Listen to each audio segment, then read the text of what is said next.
The Dr. Ray Podcast is a co-production of Ave Maria Radio and EWTN Radio. Here's today's monologue with Dr. Ray Guarendi. I was going to do a continuation of yesterday's monologue. Yesterday I talked about why parents frustrate themselves with their kids. And I gave one of the reasons, and I was going to give another reason today and another reason tomorrow. But something happened. This is not unusual. Something sidelines me. Piece of information I picked up. I was listening to a very popular radio program. And I am so glad, I am so glad that more and more people are beginning to recognize this. It is becoming higher profile. It's great, wonderful. I've talked at length on this program about the dangers, the soul misshaping, the personality alterations of smartphones and social media, and all of the accoutrements that go with it, especially on teenage girls. Teenage girls are very sociable. They also hit a period in their lives when the emotions are starting to be fluctuating wildly. So they are, in many respects, more vulnerable than teenage boys to social media. Teenage boys tend to look up gameplays and Madden football and getting better at certain types of games against their friends, whereas teenage girls are much more attracted to the social aspects. Just recently, and I don't know the details of this survey, it is distressing, it is not surprising to me. It was a massive survey. Teenage girls, I don't know the age range, I don't know the details, I just heard the general results. Within the last year, 57% of teenage girls admitted to being periods of prolonged unhappiness or discontent or sadness. 57%. Now, again, you could say, well, that prolonged sadness, discontent, whatever, that means different things, and it has to be interpreted by the girls, whatever involved there. I understand that.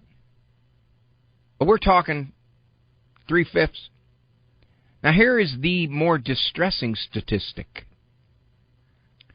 30%, 30, almost one-third, admitted to, I'm just trying to get my engineer's attention here. Almost one-third admitted to seriously thinking of suicide in the last year.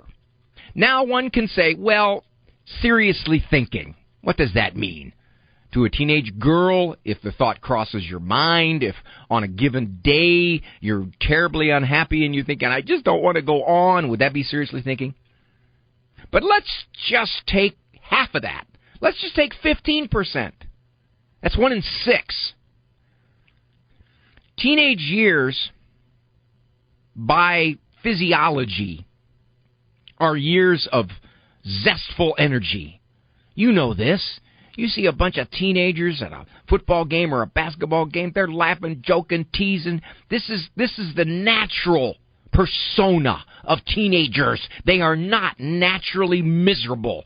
You got to be grown up and overthink and overanalyze and meet the stresses of life to be miserable. Teenagers, that is a time of life when you are just full of life. And now we have teenagers as possibly the most miserable segment of our culture. Why? Well, the conclusion was, now I don't know if this was the survey's conclusion, I don't know if they went into this. It's my conclusion, and it was also the conclusion of several people I tremendously respect and researchers. Social media. Interesting thing about technology. Technology gallops forward before we ever have a clue of its effect on our culture, on our personalities, on our relationships, on our religion. It's here, we use it, And then we find out whether it's really good or bad. Social media and teenage girls are the most immersed in social media. It just shapes the way they think. It creates an, I'm not like that person, she's beautiful. It creates mini celebrities. You know, the popular girl in high school is now all over social media. I got to admit, I have a Facebook page, but I was convinced by a person I respect that it would be helpful to people. I could post things that would be helpful in terms of advice or thoughts or ideas, because I did not want to say, hey, here I am eating a bologna sandwich. Isn't my life wonderful? I couldn't stand that thought. So, given that, what am I saying to you parents? Well, if you've listened to this program at all, and this is very true in my office as well, you don't have to be a bad parent to have your kid get misshaped by social media and smartphones. Not at all. It's happening all over the place.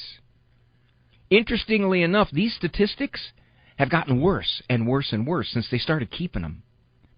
And they plummeted off a cliff once. Over 50%, according to a researcher named Gene Twenge, over 50% of kids had smartphones. Now, what do you do about this? Dr. Ray, what do we do? What do we do? Our kids already have one. I got a question for you. If your kid was smoking dope, would you say, yeah, I know, but he's been smoking it for like a year. I don't know. Would you do that? If something is harmful to your child in your judgment, what are you going to do about it? Are you going to limit it? I mean, that's one.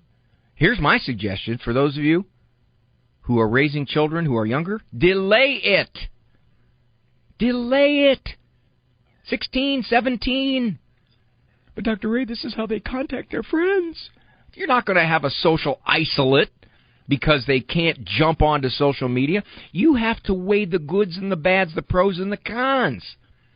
You got something that can so dramatically shape your kid. And by the way, social media is godless.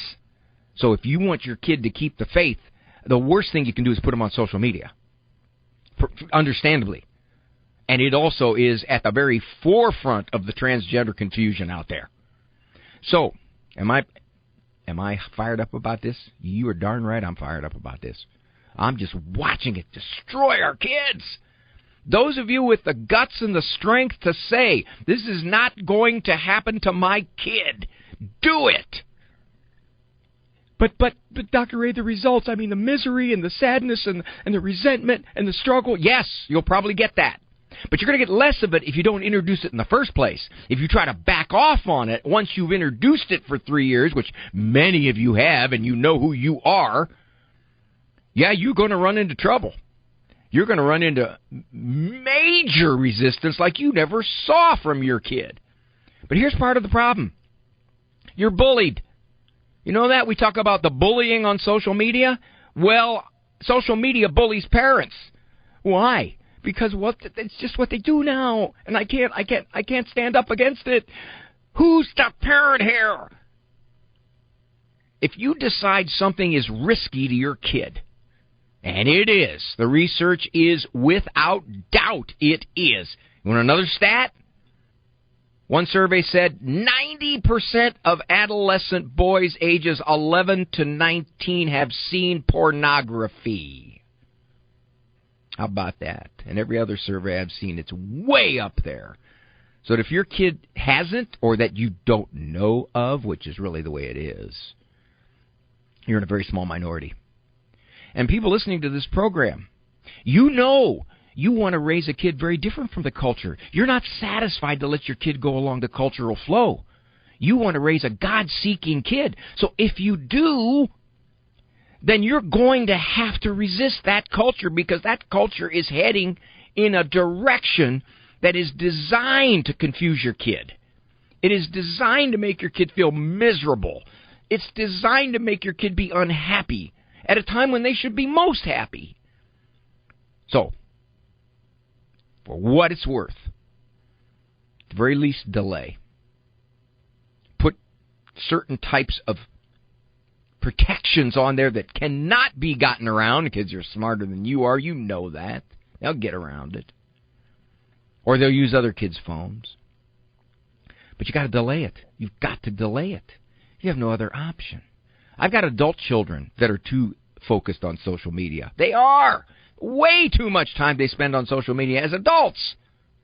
Part of the reason why so many people, in so many ways, have poor social relationships or marriages that wives call in and say, I can't get my husband off of the phone. I can't get my husband off of his games. I can't get my husband off of the computer. Sure. So, that's your duty. It's your job. Now, what do you do if it's already happened?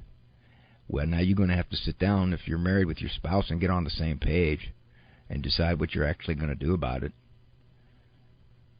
If you've decided your kid is going down a road that is risky, do you let him keep going down that road simply because you're afraid to confront it?